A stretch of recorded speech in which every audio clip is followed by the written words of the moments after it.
Welcome to Sageworks webinar, the ABCs of Becoming Your Client's Most Trusted Advisor. We're going to give about a minute or two to have some stragglers have a little extra time to join the webinar, so please just give us 1 second as we're waiting for them to come on, and we'll get started here in just a moment.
Once again, I want to welcome everybody to Sageworks webinar, the ABCs of Becoming Your Client's Most Trusted Advisor. My name is Zach Meyer, and I'm a part of the marketing team here at Sageworks. And we put together these series of webinars of thought leadership to help keep you informed of what's going on in the accounting industry, and also how you can become more proactive and help your clients see the value that you bring to them as a CPA. So thank you for taking time and joining us today. I know things have been ramping up since the beginning of the year, and I think we're going to have some very valuable insights from our presenter today. Before I introduce our presenter, I wanted to kind of give a little bit of instruction about how today's webinar is going to work. One, you will be receiving both slides and recording of today's webinar so that you can have some to look over yourself or share with some colleagues. And you'll be getting an email at the end of the day. Likewise, right now, if you want to have a copy of the handout or the slides, you can actually go to the handouts section of the side right GoToWebinar Navigator and click into there, and you should be able to find the slides to download. Likewise, in today's presentation, we won't be able to hear you. Everything's on mute, so you can open doors or talk to your colleagues as the webinar is going on. But if you do have questions, just take a note that we can't hear you if you do have a question, so please type into the chat box, which is also located on the right GoToWebinar Navigator, and we will be more than welcome to answer those questions at our Q&A section at the end of the webinar. And likewise, if you have any thoughts about some of the content today, please go ahead and enter in there, and we would love to connect up with you and continue to discuss that further. So once again, before we introduce the presenter, I would like to kind of give you a little bit of context about Sageworks and who we are. So Sageworks has been helping accountants for the past 20 years, and Sageworks is primarily a financial information company, and we had originally made products and software to help business owners understand the complexity of the business world and how their business worked. And we really, as we continued to dive into that more, we saw that CPAs were the real way that we could help small business owners and even large business owners. So we started working with CPAs to try and figure out ways that we could help them provide value to businesses, and that led to the creation of ProfitSense. And so ProfitSense is something that we'll talk a little bit about later today, but mainly I just wanted to give you a little bit of a context about why we're in the accounting industry, what's our real goal, and that is to help business owners through helping CPAs. And so a lot of that comes through the real-time database that we have of private company financial statements, which is the largest aggregated database in the United States. Likewise, you can see here that we have a few awards from working with different partners.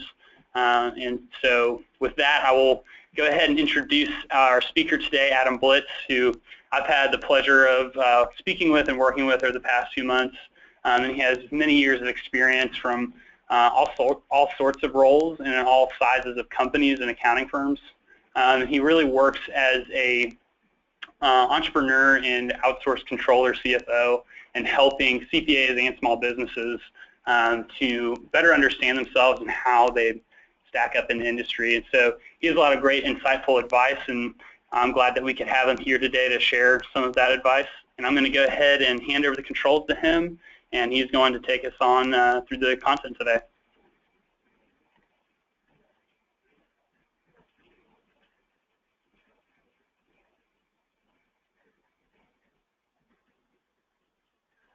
So I think you guys can hear me now.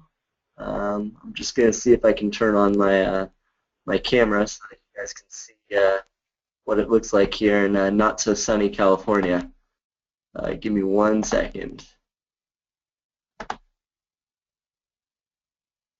All right, there we go.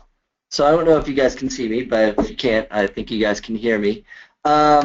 Just wanted to say thank you to Zach and to Chad, who's also on the line, for having me on today.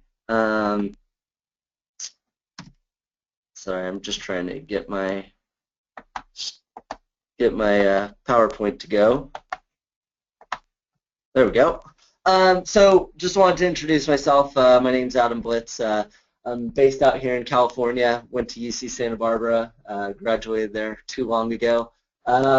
Again, you know, if I seem a little down, it's because it's pretty rainy out here in California, and so that's not something I'm used to. I've been practicing in accounting firms for the last 10 plus years. In addition to my accounting degree and my CPA license, I also have a master's in leadership studies. I actually authored a 100-page thesis on the leading CPA, so if you guys are interested in reading that, I'm more than happy to share that out with anybody who is interested. I do a lot of writing currently for Accounting Today, Accounting Web, Cal CPA.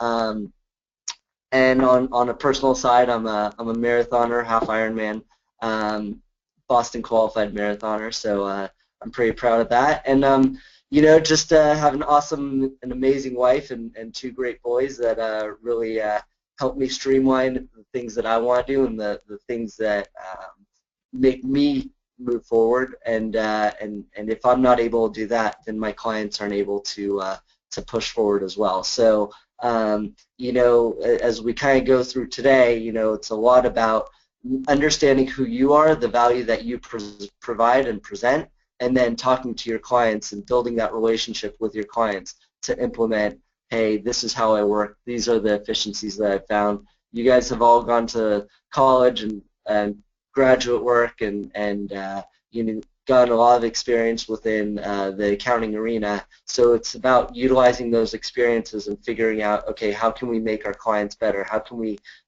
help them get where they want to go? So before we get into the meat of the story for today's presentation, Zach has a couple questions that he wants to ask.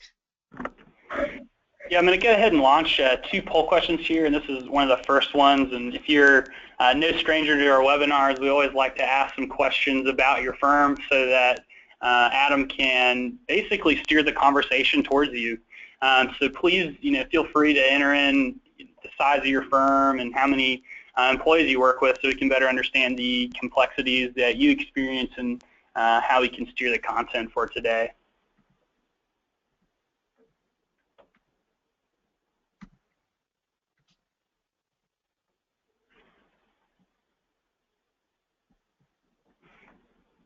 All right, and I'm going to go ahead and close that down, and I'm going to share the results with everybody just so that everyone can kind of be on the same page of understanding who all is here today.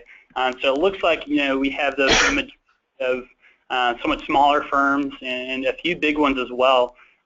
So we'll be trying to hit points that talk to each size of the firm. And with that, I'm going to go ahead and close that down and also share this next poll question asking you basically what your job title and role is in your firm.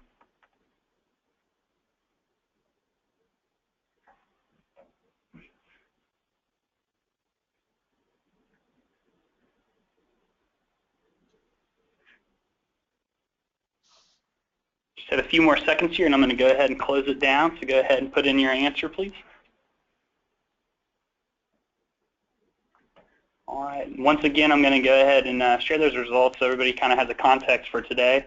It looks like we do have a fair amount of owners and CEOs on here, as well as some managing partners, but also we have a lot of partners and staff, and then there's even some interns or other roles as well here. So we're going to be, again, trying to speak to each of you today, and thank you for giving us a little bit more of a context about the presentation. And with that, we're going to hand it back over to Adam. All right. So before we get into how to become a trusted advisor, we have to understand what is a trusted advisor. So again, I apologize for hopefully you didn't get too dizzy watching the screen go around in circles. But I want to talk a little bit about what a trusted advisor means between the client and the CPA relationship. So within that relationship, there's a mentorship opportunity. So becoming a trusted advisor means that you're mentoring the client, but at the same time, the client can be a mentor to you. So it can be somebody who's a guide or somebody with additional experience. It's somebody who can have a great conversation back and forth. I know that's very odd saying that I'm just talking to you, but what I would really like is the opportunity to have a discussion and face off back and forth and say, hey, is this working? Is it not working? What can we do a little bit better? What can we improve on? And get that interaction of, hey, let's get to the best opportunity for everybody involved. A high moral person is going to be a trusted advisor. When you look at the person I like to look at it as my trusted advisor, he's no longer around with us, but John Wooden, he was a coach of the UCLA Bruins in the 1960s and 1970s, their basketball team. But he was a high moral person. If you looked at him, you knew that he lived his life the right way. He was by the book, living to his core values, living to what he believed and the things that he wanted to get to, and not cutting corners, not doing the things that would entangle issues and problems and drama. Just somebody who's creating that environment that makes it safe and an arena that creates an environment that makes it welcoming for everybody to come in. So you really want to be somebody who lives to your values, whatever those values are, because every community has different values. You want to remove emotion when needed. You don't really want to be highly charged emotionally in developing those when you're trying to develop those relationships. But you also want to be empathetic. You want to be understanding of the person, but not feeling sorry for them, right? There's sympathy where, hey, I feel for you, I understand, but that's not what a client is really looking for in a trusted advisor. They're looking for somebody who can relate to them and can help them get out of that situation, help them move past it, not just sympathize with them and pout with them. And then somebody who's delivering, somebody who's creating something that works, and a solution that is valuable and rich and textured, and just creates an environment that somebody can feel warm and comfortable within. You're looking for a partner. Clients are looking for somebody who will obviously challenge them. That meant to say challenge. Somebody who will challenge you. Somebody who will question you. Somebody who will invest with you, and somebody who will dream with you. You know, when I look at a partner, when I'm looking to partner up with different clients or various professionals, I don't want somebody who's just going to say, oh, whatever Adam says, just run with it. That doesn't accomplish the goal. I want to be challenged. I want them to challenge me. I want to hear the issues that they're having. I want to know what concerns they have, why they think issues won't work. I want them to challenge me and figure out, and so that we can figure out together as a team and just follow a streamlined path. because when we can dream together as two people, there's a lot more that can be done than just having a dream as an individual. I've just found that out, really recently.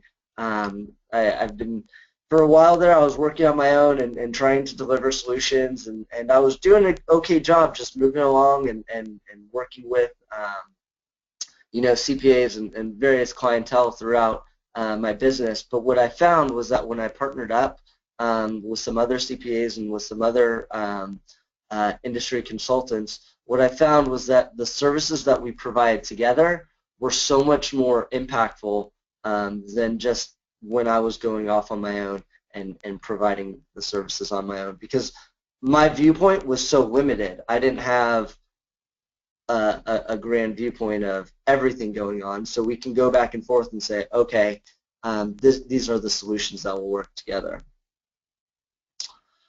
When you're looking for a trusted advisor, you also want a friend. You want somebody who's going to care for you. You want somebody who you can spend some time together and grow together. You want somebody who's invested in you. So when you're building those trusted advisor relationships, it's not just about, okay, well, here's the solution, here's the tax return, here's the financial statement. It goes above and beyond all that. It goes above and beyond all the financial needs that your client needs. It goes beyond the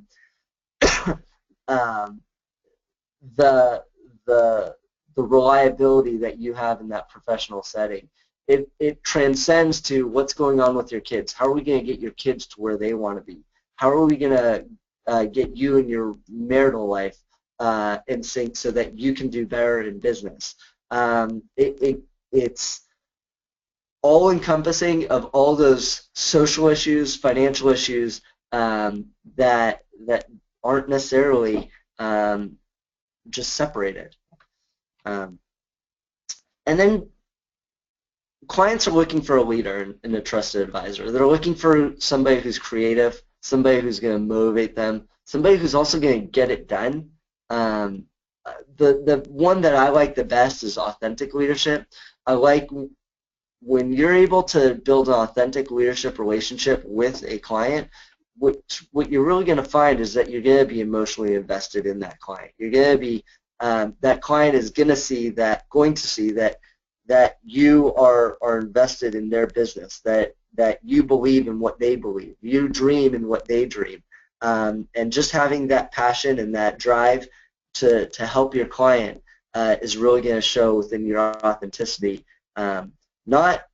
You aren't just going to tell them what they want to hear. You're going to tell them what they need to hear in order so that they can improve.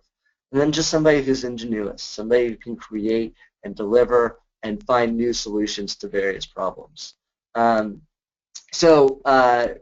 Based on those trusted advisor roles, I think Zach has another question that he wants to ask. Yeah, this is our next poll question that really based on a lot of what Adam's talking about is what's your biggest barrier to becoming your client's most trusted advisor? And that can do with a lot of things from time to just the fear of rejection or even the cost of what you might have to charge one of your clients. There's always kind of a fear or reservation to implementing ways that you can become someone's most trusted advisor. So go ahead and take some time to think this over and really put out there what you believe is your largest barrier out of all these options.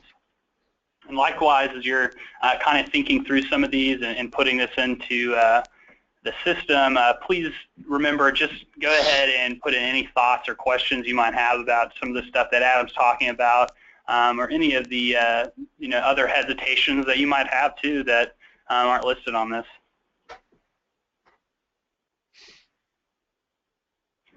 I'm going to give it a few more seconds and I'm going to close it down.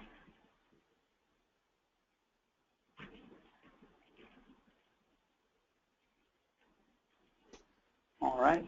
Likewise, I'm going to go ahead and share this poll result as well, just so everybody can kind of understand where each other is at, and you know that you're not alone, which is always great to realize that as far as the accounting industry is concerned, that we all have similar issues, that there's similar issues out there, and one of the two that looks like are the biggest primary concerns for this group is the idea of what if your fees are too high, or even the lack of opportunity to really start a conversation around services. It's kind of that awkward, do I wait until they ask, or do I go ahead and kind of implement this? And so Adam has some more thoughts, and we're going to hand it back over to him. Thanks a lot, Zach. I find that issue about fees being too high right on the top of my mind, because I was doing a proposal earlier this morning. Just going back to trusted advisor issues, these are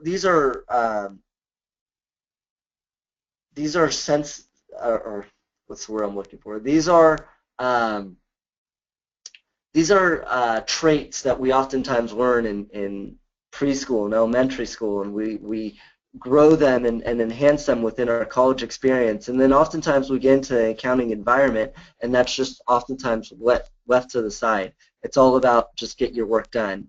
So as you become a partner, as you grow, as you become a manager, and you're developing those client relationships, it's all about, let's go back to those roots. Let's believe in people. Let's believe in businesses. Let's believe in the greater good. And the more that we can show that, the better opportunity that we're going to have with our clients.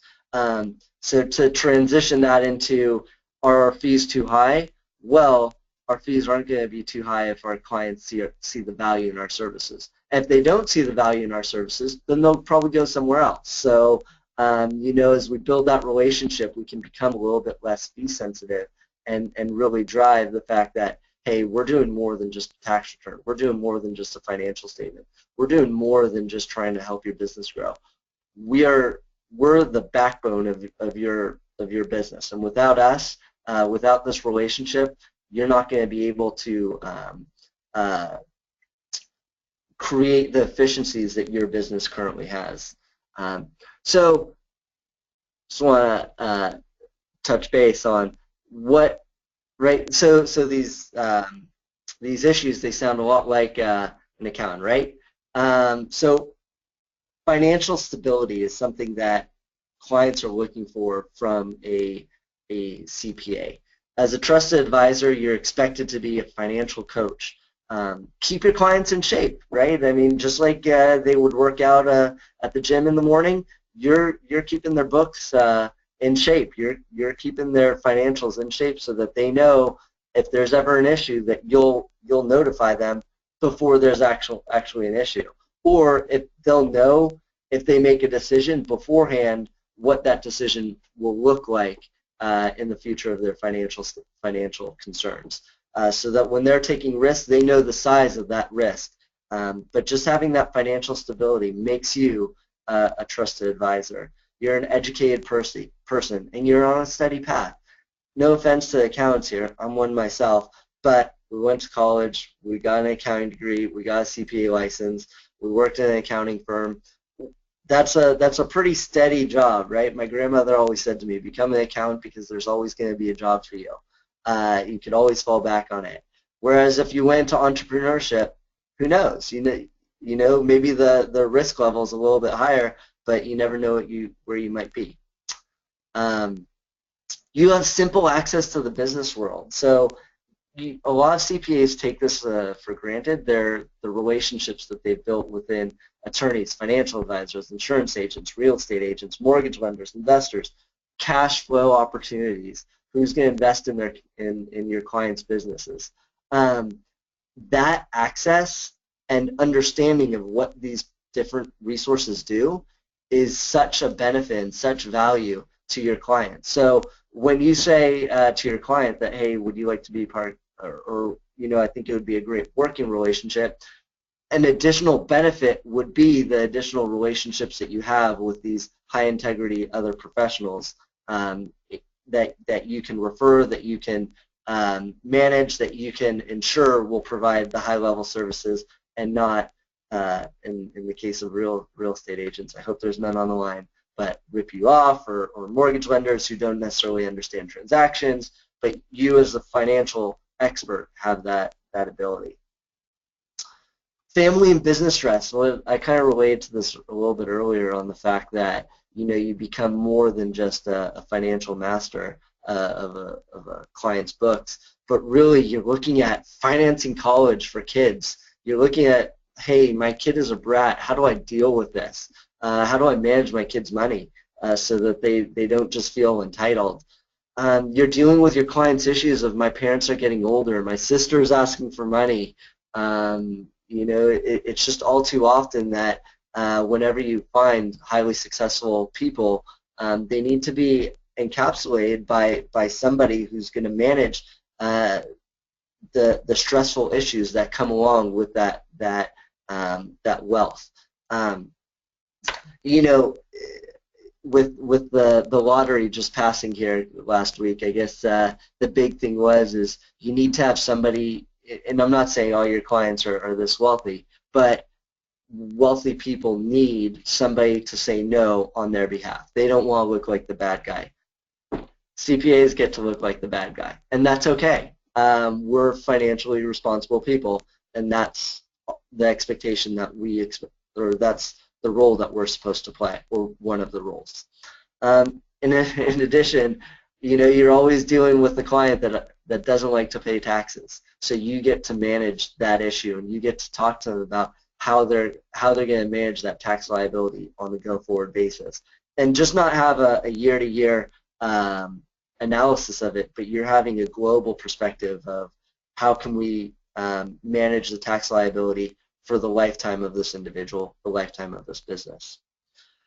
And you're a reasonable person. And I think I alluded to this earlier, but you're a steady person. You know, entrepreneurs, business people tend to have grand ideas. They're out there and they're creating, and they see problems and they have solutions, but oftentimes those solutions don't work, and they don't, or maybe they work, it's just not the right time, they don't have the resources, and so you're a data-driven, reasonable person. You measure results, you create solutions, and you find available resources to ensure that the work that your entrepreneurial clients are doing work.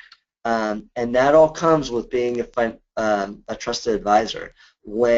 If you don't have that trusted advisory role and all you're doing is tax work, all you're doing is financial statement work, then you don't have that ability to offer these higher level solutions, these opportunities to really create value for your clientele.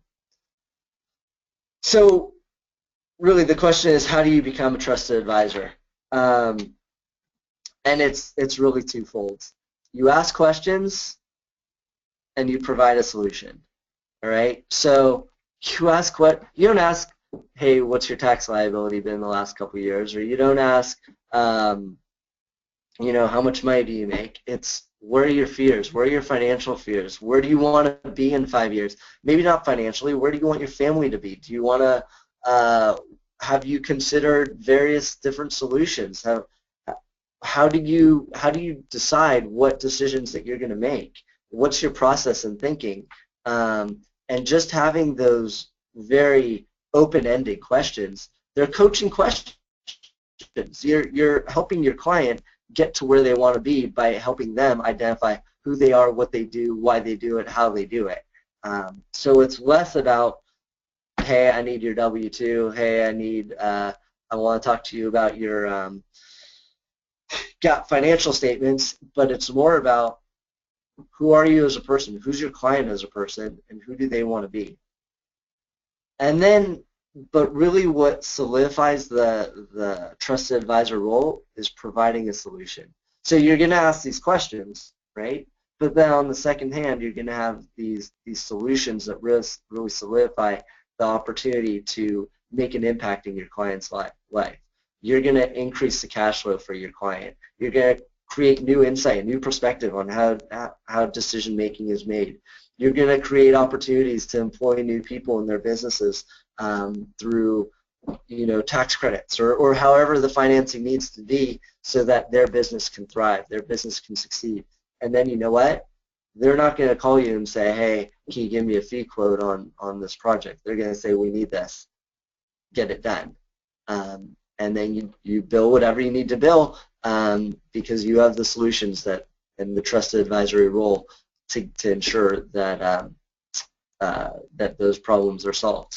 So again, I think Zach has another question here. I sure do. I'm going to go ahead and launch it. And this kind of goes in conjunction with that last slide that Adam had up about, where does your firm kind of stand right now as a snapshot of kind of providing those valuable insights and those solutions. This is a great way to kind of, one, self-identify, where you're at and how you want to start improving.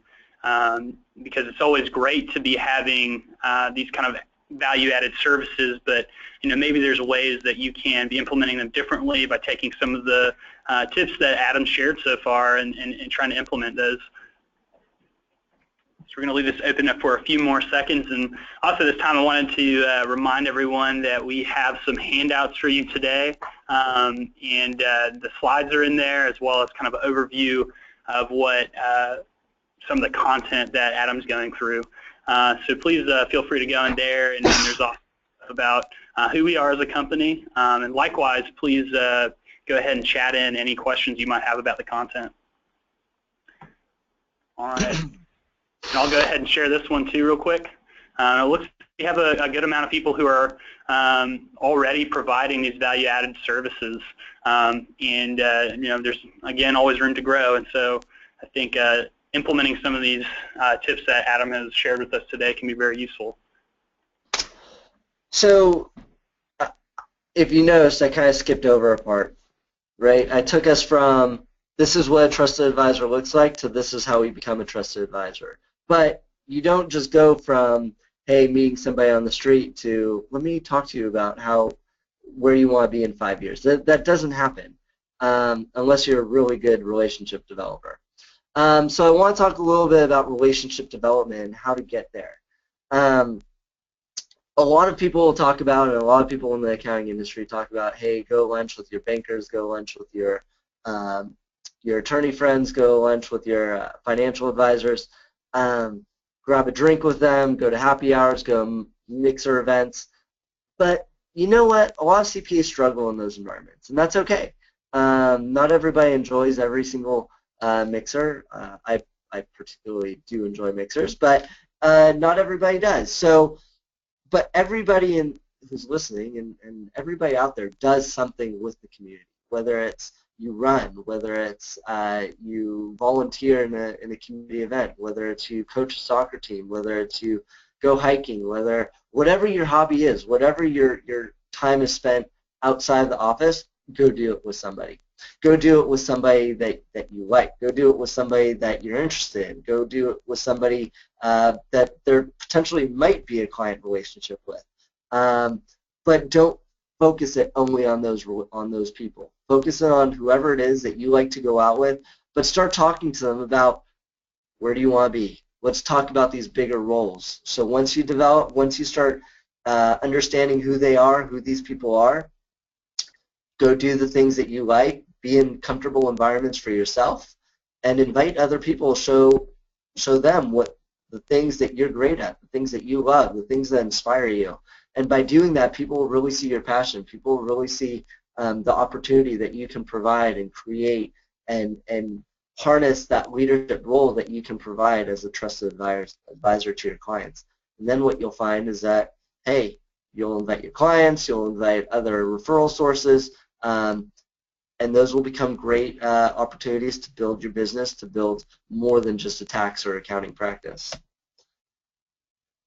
So you don't want to be social with your clients. That's great. Like, I have no problem with not wanting to go out with Mrs. Johnson and hanging out with her on a hike that she can't get through. That sounds like a great idea. But there are opportunities to strengthen that relationship. Learn about what they like, and maybe if they can teach you something, go ahead and learn about it. Because what I find is that in building relationships, it's more about listening to the person that you're trying to develop the relationship with than offering your insight.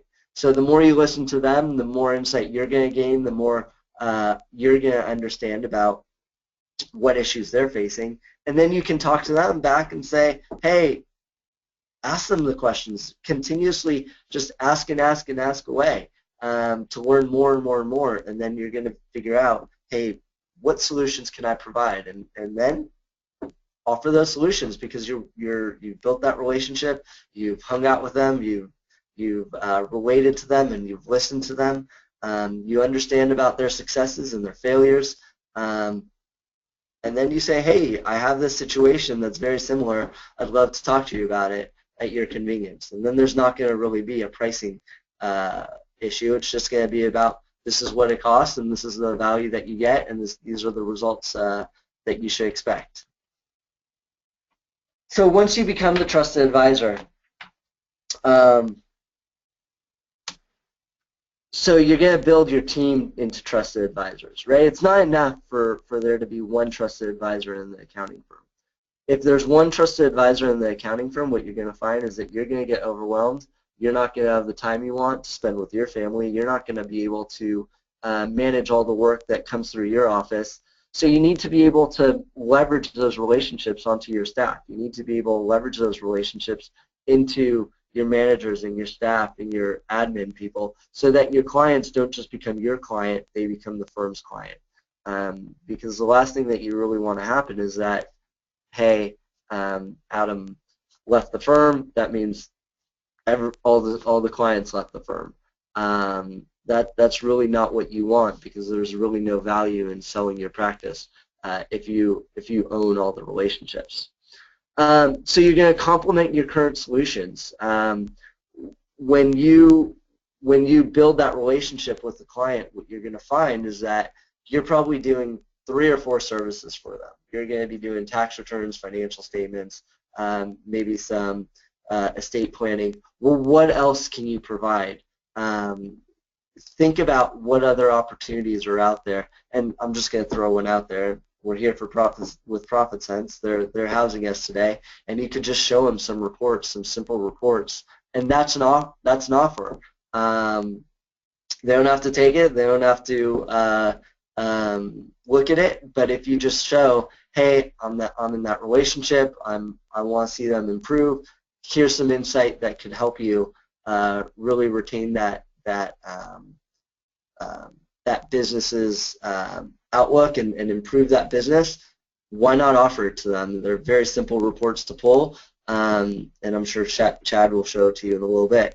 But why not offer that solution? Add new value projects. So if it's a tax liability issue that your client's having, or it's a cash flow project your client's having, what additional solution, what additional information, what additional advisory services can you offer your client? I'm sure you guys are all creative. You guys have all, or a lot of you have been in the accounting industry for quite some time. You can think about, okay, well, what have I done in the past that I can just copy and paste into this client and really create a difference? So again, you don't want to be creating new solutions over and over and over, differentiated solutions over and over for different types of clients. You want to find singular solutions that work over and over and over so that you can have some efficiency in driving those solutions to your various clients and charging a reasonable price that makes sense for everybody involved. So I think Zach has one last question that I'll ask. I sure do. This one, again, is in conjunction with what Adam was just talking about. And this is kind of one sort of a place to look at what you're already providing, and you can actually pick multiple in this list that you're currently providing. You're not just limited to one. So go ahead and click the ones that you have been or currently are providing. So like I said, this is one way where you can kind of figure out where you're at right now, and this maybe provides some other ideas about things that you can provide for your clients. And we found, I wish I would have added this slide today, but there's a lot of great research out there that shows the more services you're providing to a single client, the more sticky you become and the more value they perceive from you as a CPA. So go ahead and fill that out, and I'm about to close down the poll. And once again, just reminding everybody, please enter in any questions or thoughts you might have.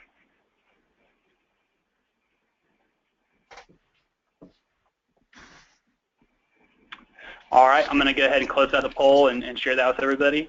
And so it looks like we have a good amount of people doing benchmarking, forecasting, and cash flow projections, and a few people doing loan analysis too. And then I'm really excited about knowing what that other option is. We have about 59% of attendees today are doing this other category. So if you don't mind, just go ahead and chat in what that is. We'd love to hear more about that and talk more about that. But I'm going to go ahead and hand it back over to Adam. Thanks a lot, Zach. I'm just going to wrap up here with, once you become that trusted advisor, do the work that you want to do. Don't get sucked into the work that you don't want to focus on. Leverage everything out as much as you can so that you can continue to build the relationships in your community to drive the higher level solutions that you and your firm can provide. Again, it will make you happier. It will drive more profits to your firm. It will make your clients more sticky to you, as Zach just mentioned. And then it will create an environment and a culture that will ensure the success of your firm through surrounding yourself with people that appreciate your work. Because if you have that adversarial client, I'm not saying that you don't want give and take with clients, but you don't want an adversarial client who's just annoyed with your work, he's there because for whatever reason, because he's forced to be with you. He's been with you for X amount of years or whatever the situation is. It's not fun and not exciting and not doesn't help you build business in surrounding yourself with people that don't appreciate your work. And then you can empower the team, your team, to drive high-level results. You can expect that they will drive these relationships. You will expect that they will create these resources that will ensure higher-level results for your practice. And as you build those relationships, it just seems to snowball into higher-level results, greater profits for the firm, more marketing opportunities for your practice. And then what you'll find really is that you're going to have an organization that you've built that's driving more community leadership, that's driving change and a better future for your kids. And I think I know for myself, I have two little ones, and that's my goal is really build a better future for my kids. And if I can do that, if I can say at the end of the day that I built a better community for my kids and they have the opportunities that maybe I didn't have, and they're successful in their lives and they're teaching their kids the same values that I taught them, I think at the end of the day I'll feel pretty good about myself, and I think you should too. So with that, I'm done with my presentation, and I think Chad of Profit Sense has a couple slides that he wants to share with you. All right, I'm going to share the screen now with Chad Wright, who is a part of our Profit Sense team. He's going to kind of walk through some of the ways that you can provide some more value to your clients and really create those opportunities to have conversations in a way that doesn't scare people with fees, but really helps provide opportunity to dive deeper into a client's business. Hey, thanks, Zach, and Adam as well. Great job as always. I just wanted to reiterate on what you're saying. Like, there's so much opportunity now and so much need for CPAs to really become that trusted advisor for their business owners. And the time that I've worked here over the years, the two things I've really picked up on, I think that create the biggest gap there are, number one, time to be able to do this, and also the knowledge or the capacity intellectually for the insight into the business to be able to do this. And so what I want to show you guys is really just what Profit Sense can do to help you bridge those gaps, both with time and with information. So what you see currently on my screen is really just an example of an industry data report. This is going to be pulled straight from Profit Sense based on the industry itself, from a variety of sales ranges or areas, however you want to do that. But essentially what we're doing is we're giving you insight into a specific industry and looking at some of the trends and patterns financially, not only for just general statistics of metrics like different ratios, inventory days, receivable days, but also specific metrics. So if you're looking at something like restaurants, we can look at things like food cost of sales, seat turnover, things that are really going to allow you to be an expert in multiple fields. Now, what's great about this report, and even the timing of everything, is this is a report where you're not even entering in customer data. You're actually just running this from our database. It literally takes about 2 minutes to run from scratch. And so what a lot of our customers will do and have a lot of benefit from doing with the tax season while you're doing tax returns for these small businesses, take 2 minutes, or have someone on your staff take 2 minutes, prepare this report for an industry. Maybe if you want to customize it, if you want to draw attention to 1 or 2 areas and put a handwritten note, but just identify an opportunity with that client that you want to meet with them maybe in May or in June to discuss some opportunities to cross-sell services, right? Not just to do a tax return for them any longer, but now to really take a deeper dive into their business and how you can analyze their data. This is the time of year when you want to do this as across the board as possible, and we're going to allow you to do that with a minimal amount of time. Now, the next thing that's the scary part is the actual data itself, looking into the business. So what we're going to do is we're going to arm you with a report where once you enter in your client's financials, we're going to really give you an in-depth look into how that client is performing over given areas, things like liquidity and profitability, their sales perhaps. And we're really going to convert all that financial data into a narrative analysis. So now you have a completed report in your hand that you're going to sit with this client on a quarterly basis or a monthly basis, and you're going to be able to analyze how they're doing verbally, right? Not just looking at a set of numbers any longer, but how have they been doing over the past few years? Not only that, but how do they stack up with those ratios compared to an industry number, or even to your localized client's number, right? Competition breeds success. So show them how they stack up and how they should and could be doing. Keep in mind, the reports like this are fully customizable, right? So we're going to do most of the work for you, but we want you to put a little bit of your own analysis on that. You know your partners or your customers a little bit more better than we do. So let's make this specific to them, spend the extra few minutes to customize that, and with our training from our consultants, we're going to help you to create a precise, organized meeting with these guys and have that deliverable conversation into their business. Last but not least, the third approach to this, and I'm glad to see you guys answer the question this way, is doing forecasting and cash flow projections with your clients. So we have a very simple forecasting tool here that's going to allow you to create what-if scenarios. You better look at historical data for the clients, and you can look at things like, what if they were to grow their sales growth year over year? What if they were to lower their receivables or their payable days? How would that affect them from a cash flow perspective going forward? Within this model, we also have a very simple valuation tool and a simple loan projection tool that's going to help you model out not only previous debt, but also proposed loans going forward. So we can take you through all 3 of those steps, through the industry data, through preparing the historical analysis of the company, and then also looking at the projecting or the forecasting for that client going forward. All right, thanks, Chad. And I'm going to go ahead and take the controls back here and just kind of walk through a little bit more about some of the challenges that firms are facing. And this kind of goes into conjunction also with business valuation firms, or if you're providing valuations as well. But one of the 6 things that come up most often when we're talking about barriers or challenges to becoming a most trusted advisor are these 6 that you see on your screen here. Everything ranging from acquiring and retaining clients to trying to figure out what kind of software or technology to implement, or even attracting new talent to help manage the workload. And really we see these breaking down into kind of 2 categories, which is one, scaling your practice, and then we'll get to the other in a second. But really this kind of comes down to a lot of what you shared earlier in your barriers to implementation, which is the idea of how do we acquire and retain clients who want these services, and then also how do we start having these kind of conversations and enable ourselves to really communicate these things on a scalable way. And really that comes down to being able to listen to what your clients are going through, like Adam was saying, is asking those questions. And some of the stuff that Chad shared earlier is it gives great talking points to where you can go.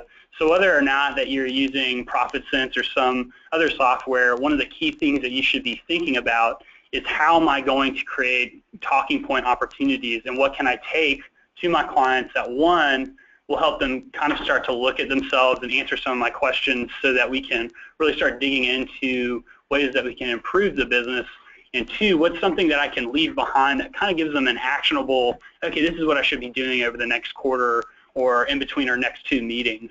And it's really helpful because as a CPA, we know you understand complex financials, but really it's helping your business clients who a lot of times aren't as literate when it comes to financials as you are. So it's really breaking things down and helping it be communicatable to them.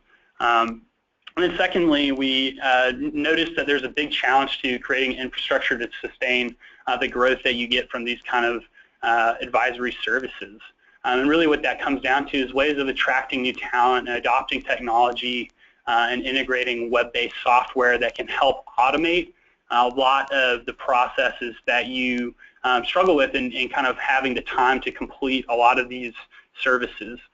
So what you see out there is a big amount of companies looking for good talent and people who can kind of do this work, but it's so hard to find them because everybody's hiring right now to just try and cram in more and more compliance work.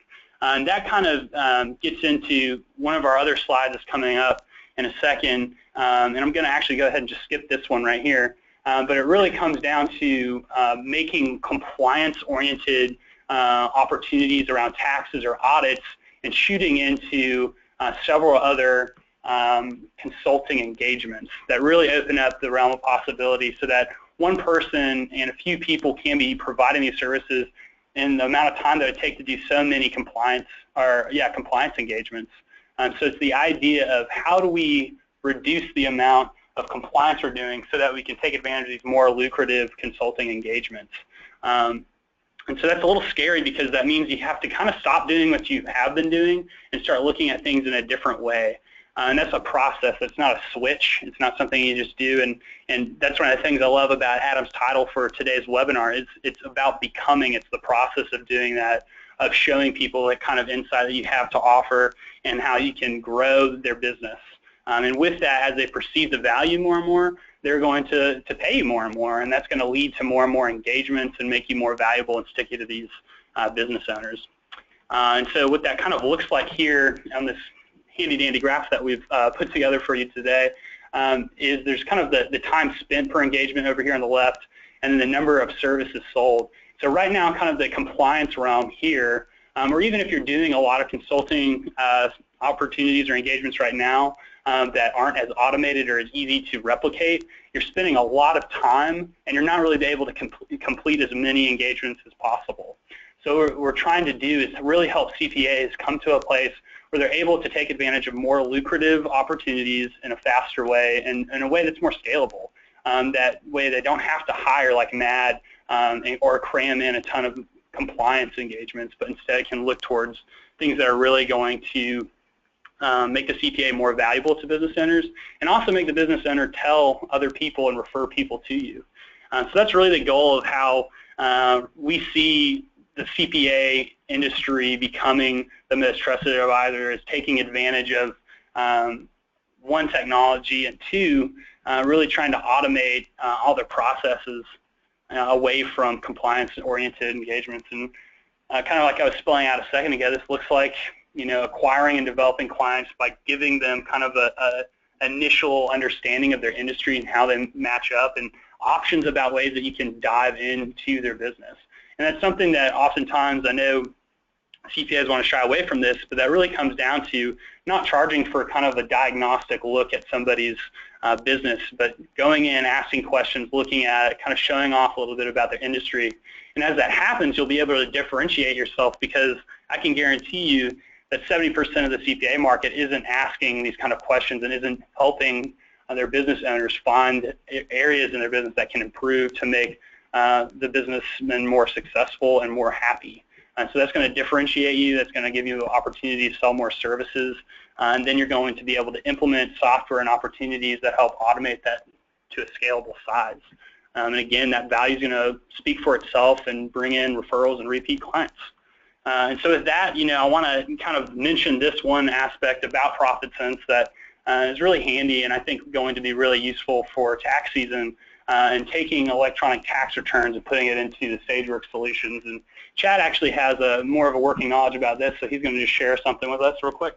Yeah, so guys, this just comes down to the time aspect again, right? How much time is it going to take you to enter in client financials to get the analysis? And so what we've done is we've tried to basically just simplify this as much as possible. So, in addition to having the ability to import data from companies like QuickBooks or Creative Solutions or CCH, even your Excel software.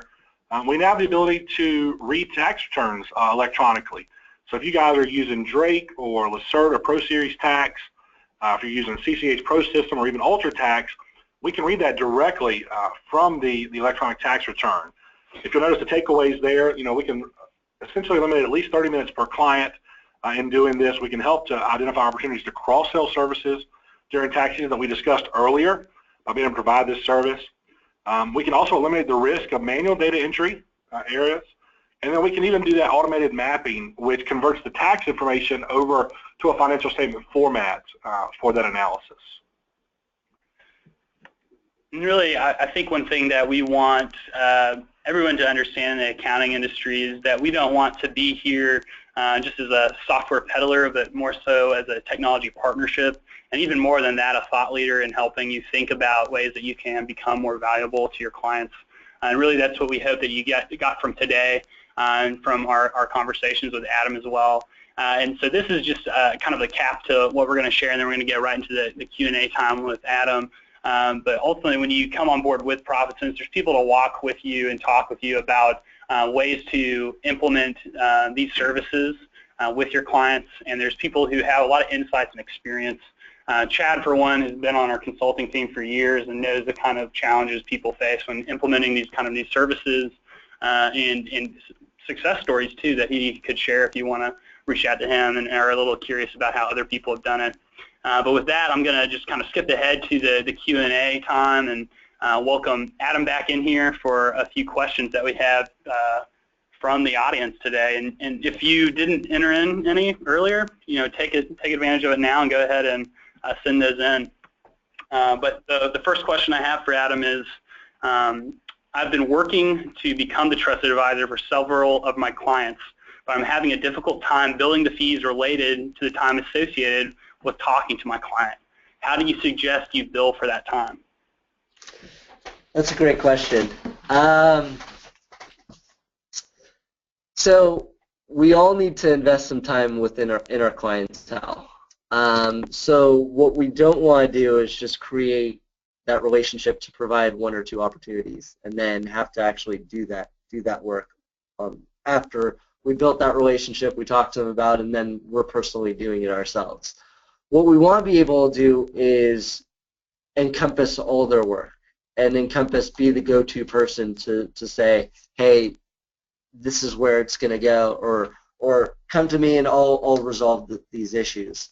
At that point, what you can work to do is create some type of monthly fee with your client that, hey, any phone calls, any emails, it's all covered under this monthly fee, and that will really get you over the issue of, hey, I'm spending too much time trying to develop this one client.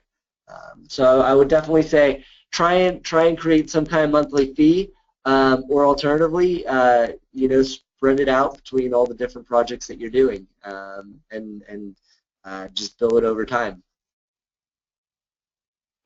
Thanks, Adam. And another question too that has to do with becoming the trusted advisor. Is it, I'm going to try and read this off right, is engaging in the services that my clients want a process that I do slowly, or is it something I do after I've won the role as the trusted advisor?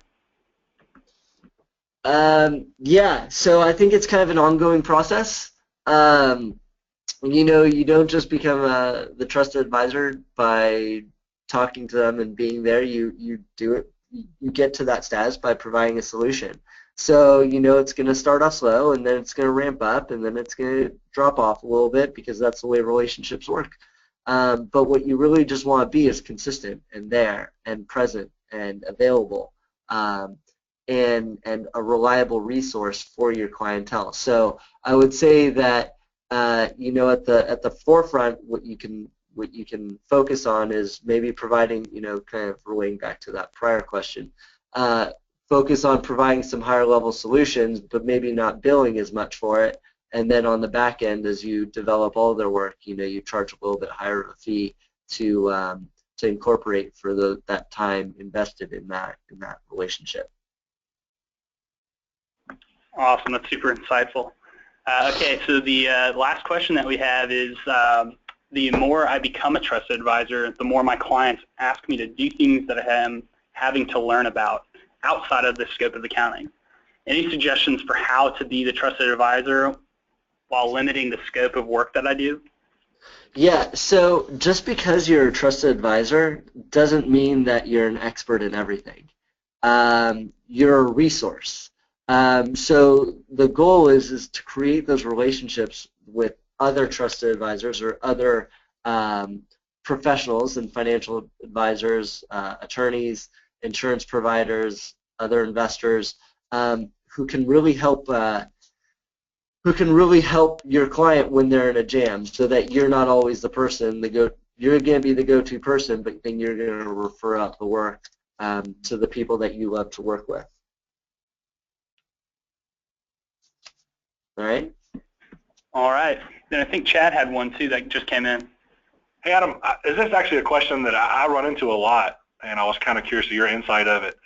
You know, with accountants being so busy with the tax season and being so saturated, what are some of the simple things they could do during this time of year to really leverage the rest of the year for providing these type of advisory services, so they're not really kind of behind the ball when the time comes?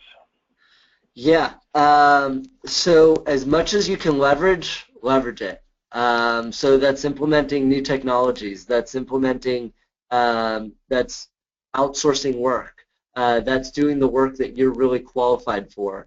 You know, if need be, it's letting go of some clients to really, because what you'll find is that the more time that you can spend on your top clients, the more value that you're really going to drive out of that. And not to mention the more value, but the more satisfaction that you're going to drive from it as well.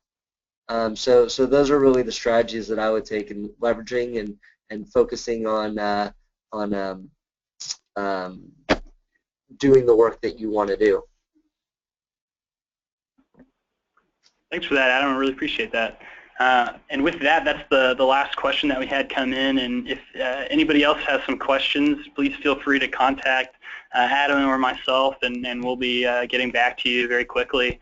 And we also be sending out some copies of the slides as well as a recording of the webinar later today. So thanks for joining us, taking some time out of your busy schedules. And once again, we'd definitely like to thank Adam for taking the time to really provide some great content and some insight into the industry. Thanks, Adam. Hey, thanks a lot for having me.